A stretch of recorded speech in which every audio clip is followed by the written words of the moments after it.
Happy Friday and welcome to the 3 Things I Learned in SaaS Sports Tech and Live events for Friday, August 7th, 2020. Coming at you from Biggs, California with our chicken coop friends here. We're going to give us a little bit of sound. Number 1, fare is what you pay to ride the bus. I learned this growing up. My father used to say this to me all the time. Let me give you a work example. Back when I worked in sales for a sports team, we used to have inbound times.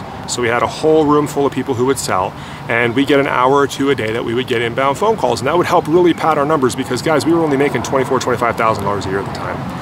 And people would cheat like crazy. They would stay on the queue when they shouldn't. They would see when the queue was crowded and they'd log in and use all kinds of excuses to pad. You know, people are gonna people. And one day, my very close friend was supposed to be on the queue and was, and somebody else stayed on the queue an extra amount of time and closed a deal that was basically a month's worth of sales for us. And it was incredibly unfair. And I complained about it to everybody that would listen. I spent a bunch of political capital. It wasn't even my deal. And it was foolish. Look, we all want to live in a world that's fair, and that's what we're all striving for, something that's just and true and fair. But unfortunately for a lot of us in a lot of circumstances, fair just isn't the case right now. Complaining about it's not going to help us. We have to get to work moving forward, especially in times like now where people are losing jobs and it's unfair, where people are losing contracts and it's unfair, and people are getting run into in a lot of legal issues that are also unfair. Which leads us to number 2.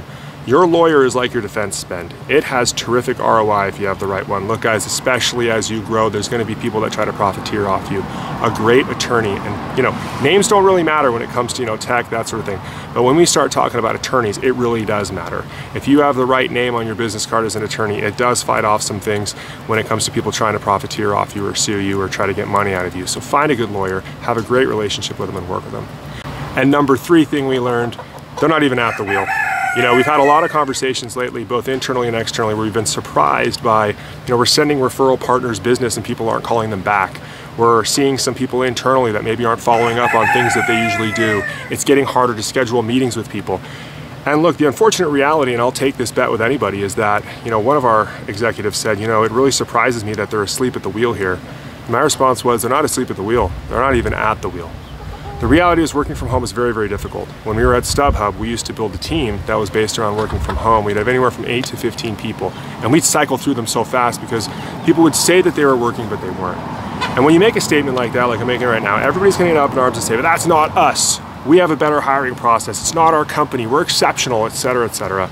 The reality is we live in a country where 83% of the people who have a gym membership go once a week, and 60% of them don't go at all.